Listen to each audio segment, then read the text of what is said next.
안녕하십니까. 반갑습니다. 헌시쌤입니다. 네, 이번 시간은 144번 사설 칼럼 공부하겠습니다. 제목을 볼까요? 누구든 언제든 방관자가 될 수 있다. 방관자 여러분. 방관자. 어떤 사람이죠? 어떤 사람입니까? 모른 척 하는 사람. 모른 척 하는 사람. 외면하는 사람. 외면하는 사람. 보통 어떤 안 좋은 일이 벌어졌을 때, 안 좋은 일이, 누군가 다치고 아프고 그럴 때, 힘들 때, 내가 왜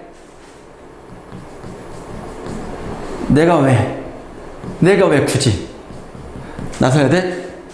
이렇게 하는 태도가 방관자이지요. 제목은 누구든 언제든 방관자 될 수 있다. 나는 아니야 라고 말하는 사람 치고 정말로 방관자가 아닌 사람은 별로 없더라 라는 얘기도 있습니다. 그렇죠. 그래서 그런 사람들 우리가 문학에서는 소시민이라고 합니다. 소시민. 작은 숫자의 시민이라는 소리거든요. 키가 작은 사람이 아니라 어떤 마음의 강단, 배포, 어떤 그런 것들이 마음의 크기가 작은 사람인 거죠. 그래서 물질에 대한 욕심 때문에 사람 사이의 인정, 물질에 대한 욕심 때문에 사람 사이의 인정이라는 것들, 인정이 메말라 버린 사람을 소시민이라고 합니다. 그래요. 내 주변에서 어떤 일이 벌어졌다. 요즘 뉴스나 이런 걸 보면은 항상 여러 가지 사건, 사고가 많이 벌어져서 나만은 괜찮겠지. 우리만은 괜찮을 거야. 라는 생각을 할 수 있겠죠? 그렇지만 꼭 그렇지 않더라. 우리 주변 언제든지 그런 일이 벌어질 수 있고, 그럴 때 내가 어려움에 빠졌을 때 누군가 도와준다면 참 고맙잖아요. 그런 것처럼 우리 주변에 누군가가 아픔이 있다면 가까이 가서 하다못해 옆에 있기라도 해줘라 라는 그런 말씀을 좀 드리고, 선생님 자체도 그렇게 하려고 노력하겠습니다. 늘 다짐만 하네요. 그래야 되겠죠, 여러분들? 자, 1문단 보겠습니다.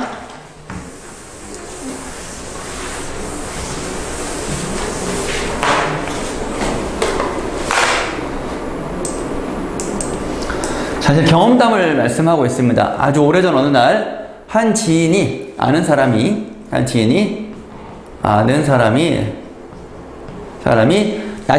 낮은 목소리로 인터뷰 요청했어. 상담을 요청했어. 그는 늦게까지 이어진 술자리에서 자신이 겪은 성추행 사건을 이야기했어. 힘든 이야기였겠네. 당시 상황과 사실관계 그리고 앞으로 취할 수 있는 몇 가지 방안에 관해 자신의 생각을 말한 뒤 내게 어떻게 했으면 좋겠냐고 물었다. 첫 면담 이후 몇 번의 조심스럽고 은밀한 상의가 있었고, 피해자 뜻에 따라 가해자에게 모종의 어떤 종류의 후속, 따르는 조치, 어떤 방안에 대한 얘기를 했겠죠. 조용히 취해졌고 사건은 일단락되었다. 마무리되었다. 라는 그런 얘기네요. 자, 이 문단 보겠습니다.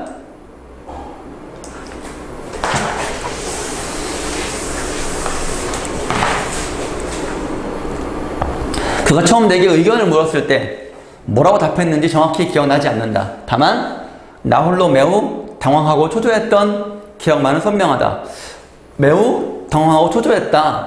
왜 그랬을까? 피해자와 그런 상담이라면 성추행 관련 상담. 왜냐면 굉장히 중요한 일이잖아. 근데 이 사람도 그런 경험이 없기 때문에 좀 당황스러웠다라는 그런 얘기가 나오겠지? 처음인데다 나 자신도 성추행 사건에 어떻게 대처해야 하는지 잘 몰랐다. 요즘 말로 매뉴얼이 있는지 알아볼 생각도 못했다. 그죠? 너의 의견을 존중한다. 너의 뜻대로 대신 나서주겠다 정도의 소극적 태도였던 것 같다.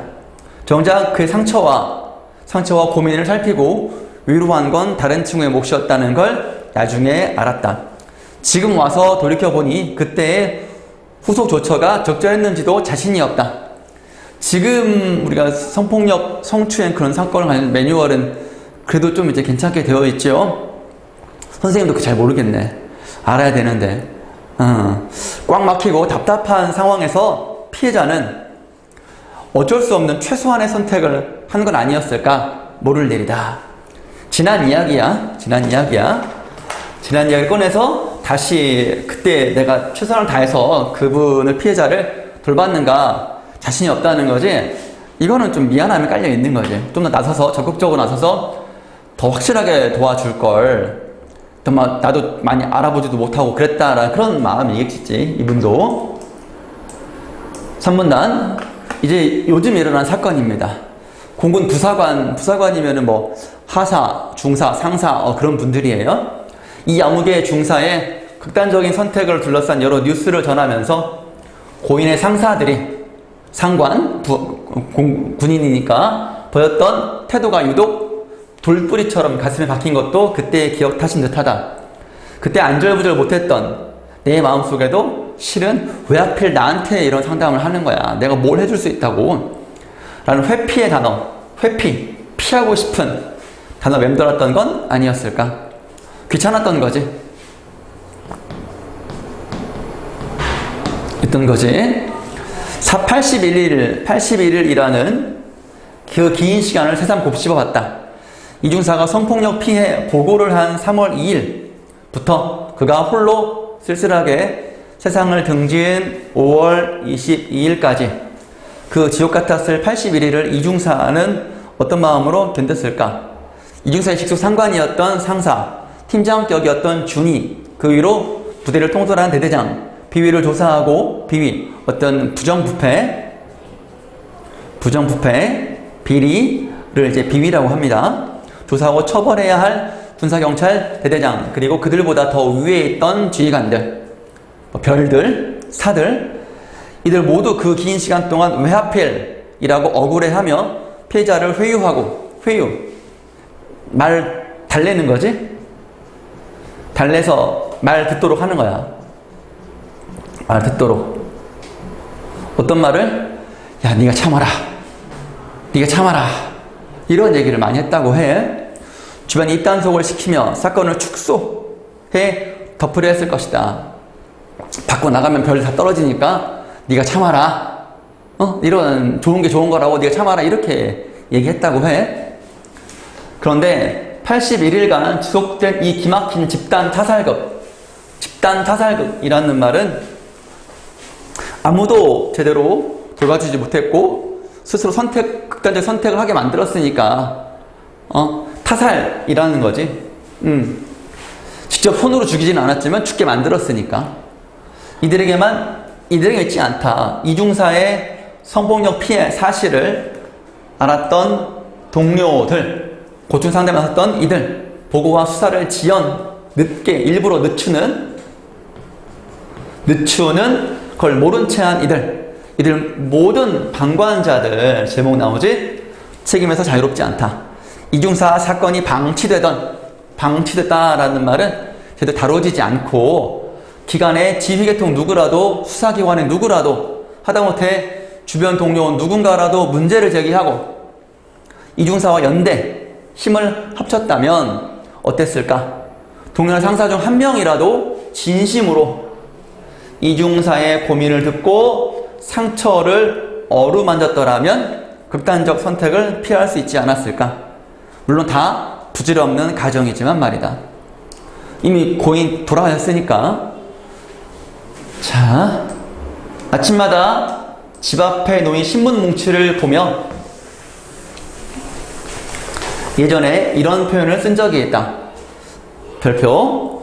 어떨 땐 신문이 온통 세상을 떠난 이에게 갚아야 할 두툼한 빈문서처럼 보일 때가 있다. 왜냐하면 어떤 여러 가지 사고가 신문에 이제 보도가 되면 그거를 미리 막지 못했다라는 어떤 그런 빈문서, 부채감, 어떤 부채감, 어떤 미안함 때문이었겠지. 아마도 요 며칠 신문을 보면 우리 사회가 이중사에게 갚아야 할 빚이 점점 쌓여가는 걸 느낀다. 이중사 사건은 떨어져 죽고 깔려 죽고 끼어 죽었던 이들, 산업재해 사망사고 고 김용균 님도 있지. 이들의 비극보다 어쩌면 더 참혹하다. 왜냐? 이분들, 떨어져 죽고 깔려 죽고 끼어 죽었던 그분들은, 동료들은 그래도 외면하거나 방치하지 않았으니까. 그런데 이분들, 이 이중사는 방관자들이 너무 많았다는 거야. 한 명도 도움의 손길을 내밀지 않았다라는 거야. 심지어 국선 변호사조차도 그렇게 했었대. 철저하게 혼자였던 거지. 주범과 종범 뿐만 아니라 내버려 두고 따돌렸던 방관자들이 갚아야 할 빚의 크기가 작지 않다. 자, 칠문단. 이번엔 군대에서 이런 일이 벌어졌지만 다음엔 또 어디에서 우리에게 빈문서를 보낼지 모를 일이다. 학교에서, 연구실에서, 대학 연구실에서, 교정시설이나 보호시설에서 등등등등 끊임없이 빈문서는 송달된다. 우리에게 보내진다. 사건, 사고가 터지니까. 미성년 아이들이 보내기도 하고, 이주 노동자나 장애 여성들이 보낼 때도 있다. 그리고 누구든 언제든 그들에게 방관자가 될 수 있다. 요 문장 별표 치고. 그러면 방관자가 되어서는 안 되겠다. 라는 다짐을 좀 하고, 이 다짐을 지키기 위해서 실천까지도 하면 좋겠죠. 우리 사회는 이중사에게 진 빚을 조금이라도 갚을 수 있을까? 의문. 나는 방관자가 되지 않고 그 옛날보다 좀 더 적극적으로 나설 수 있을까? 아무리 빚테크, 빚으로 재산을 늘리는 어떤 그런 재테크 기법이야. 늘리는 기법이야. 이런 악성채모, 갚기 어려운 빚,